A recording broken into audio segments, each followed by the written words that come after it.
Since we all inhabit the earth, all of us are considered Earthlings. There is no sexism, no racism, or speciesism in the term Earthling. It encompasses each and every one of us, warm or cold-blooded, mammal, vertebrate or invertebrate, bird, reptile, amphibian, fish, and human alike. Humans, therefore, being not the only species on the planet, share this world with millions of other living creatures as we all evolve here together. However, it is the human Earthling who tends to dominate the Earth, oftentimes treating other fellow Earthlings and living beings as mere objects. This is what is meant by speciesism. By analogy with racism and sexism, the term speciesism is a prejudice or attitude of bias in favor of the interest of members of one's own species and against those of members of other species. If a being suffers, there can be no moral justification for refusing to take that suffering into consideration. No matter what the nature of the being, the principle of equality requires that one's suffering can be counted equally with the like suffering of any other being.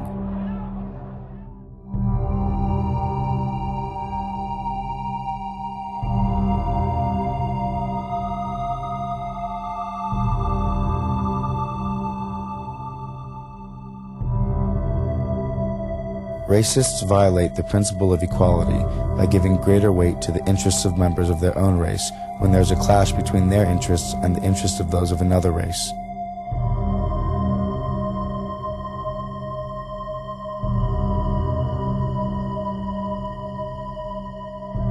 Sexists violate the principle of equality by favoring the interests of their own sex.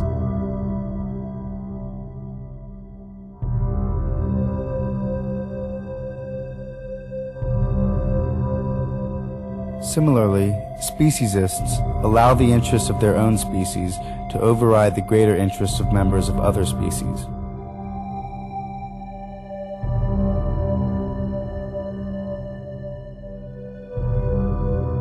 In each case, the pattern is identical.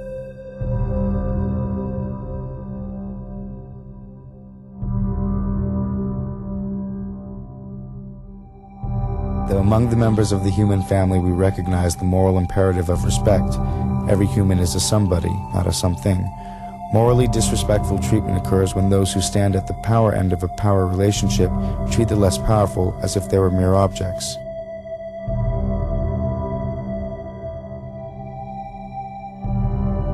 The rapist does this to the victim of rape, the child molester to the child molested, the master to the slave.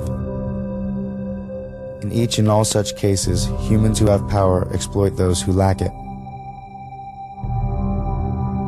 Might the same be true of how humans treat other animals or other Earthlings? Undoubtedly there are differences, since humans and animals are not the same in all respects.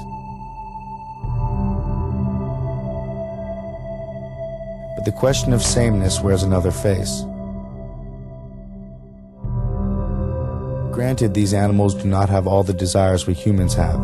Granted, they do not comprehend everything we humans comprehend.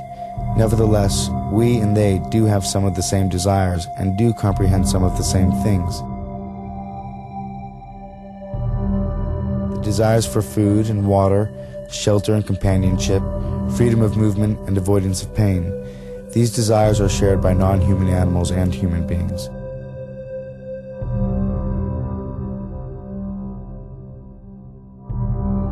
As for comprehension, like humans, many non-human animals understand the world in which they live and move.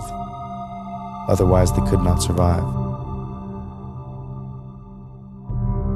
So beneath the many differences, there is sameness. Like us, these animals embody the mystery and wonder of consciousness. Like us, they are not only in the world, they are aware of it.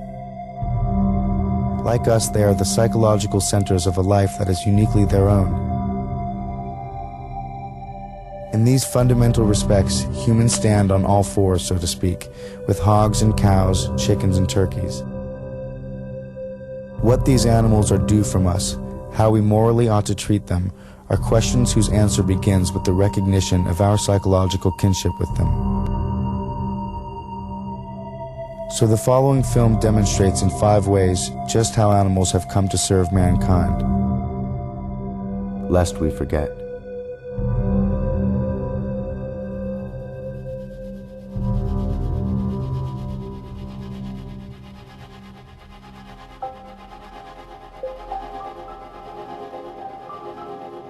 Nobel Prize winner Isaac Bashevis Singer wrote in his best-selling novel, Enemies, a Love Story, the following. As often as Herman had witnessed the slaughter of animals and fish, he always had the same thought. In their behavior toward creatures, all men were Nazis. The smugness with which man could do with other species as he pleased exemplified the most extreme racist theories. The principle that might is right.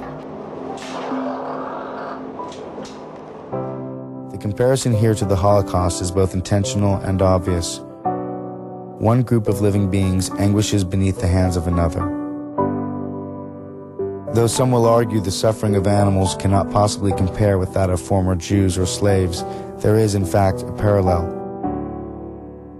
And for the prisoners and victims of this mass murder, their Holocaust is far from over.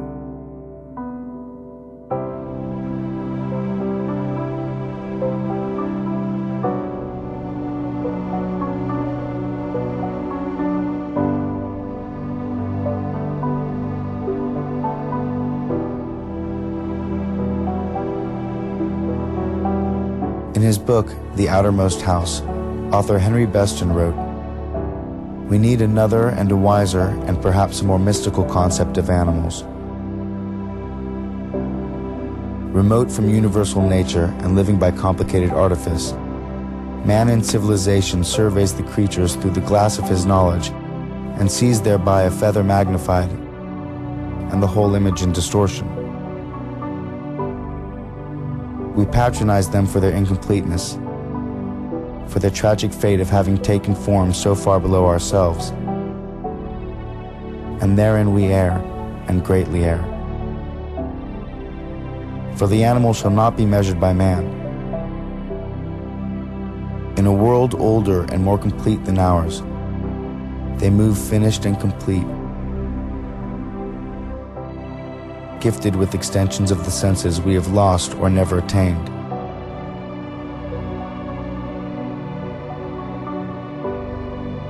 Living by voices we shall never hear.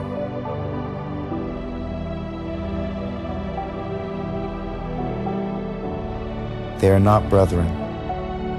They are not underlings. They are other nations, caught with ourselves in the net of life and time, fellow prisoners of the splendor and travail of the earth."